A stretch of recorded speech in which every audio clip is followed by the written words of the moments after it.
I've always been a bit skeptical when it comes to selling things online. But when I needed to sell my old bike to make some quick cash, I figured I'd give Craigslist a shot.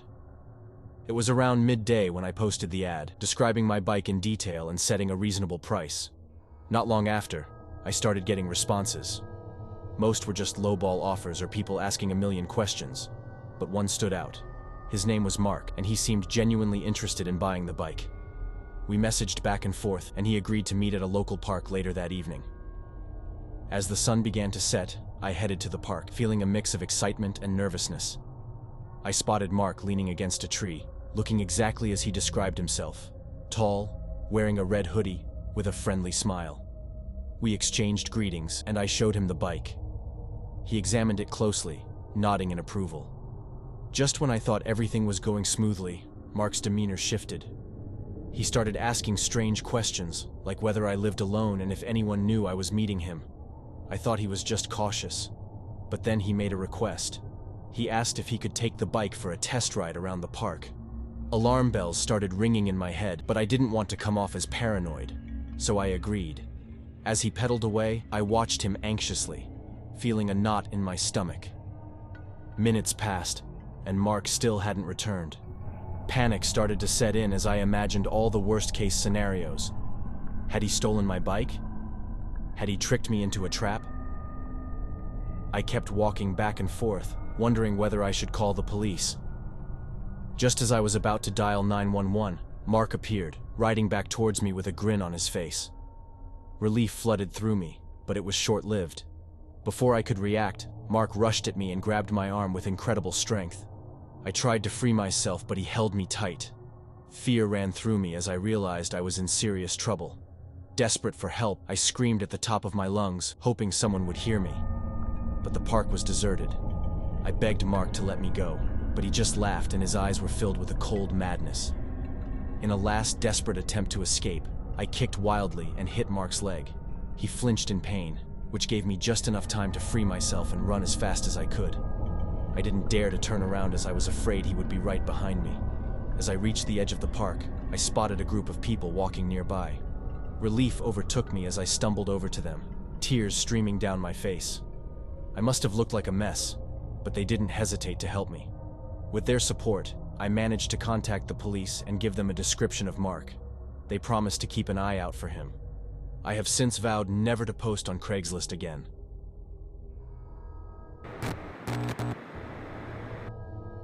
When I was in between jobs, I was desperate enough to hunt for any opportunity. Even on sites like Craigslist, I scrolled through listings, hoping for a break. That's when I came across an intriguing offer. A part-time assistant position. The pay was decent, and the job description seemed straightforward. I didn't think twice before hitting the reply button. A few hours later, I received a response from someone named Smith. He seemed polite and professional in his emails. He explained that he needed help with some administrative tasks for his small business. It sounded like a perfect fit for me. We arranged to meet at a coffee shop downtown to discuss the details further. When I arrived, I immediately spotted him. He was a middle-aged man, neatly dressed in a suit, with a warm smile on his face. He seemed trustworthy enough. We sat down, and he outlined the job responsibilities. He needed someone to handle scheduling, emails, and basic bookkeeping. It all sounded manageable, and I was excited to start working. However, as the days went by, I began to notice some strange things. He would often change meeting locations at the last minute, claiming he had urgent matters to attend to. He also started calling and texting me at odd hours, asking me to work late into the night. Despite these red flags, I pushed aside my concerns. I needed the money, and the job seemed legitimate enough. One evening, the boss asked me to accompany him to a remote warehouse on the edge of the city. He said he needed help organizing some inventory for his business. I hesitated, but he assured me it would only take a couple of hours and he would pay me extra for my time. Hesitantly, I agreed to go with him. As we drove deeper into the countryside, my unease grew. The warehouse was isolated, surrounded by overgrown fields and dense forest. There were no other buildings in sight, and the only sound was the rumble of our car engine. When we arrived, he led me inside the dimly lit warehouse. The air was musty, and the space was filled with towering shelves of boxes and crates. I tried to focus on the task at hand, but my nerves were on edge. The boss seemed strangely nervous and kept looking over his shoulder as if he was expecting someone to turn up. Suddenly, I heard a noise from the far end of the warehouse. It was faint at first, but it grew louder and more distinct with each passing second. It sounded like footsteps, slow and deliberate, resonating through the empty space.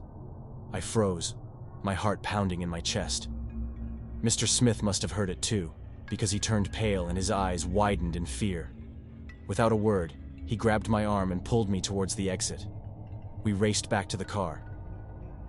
As we sped away from the warehouse, I couldn't escape the feeling of horror that came over me. What had we come across in this depressing place?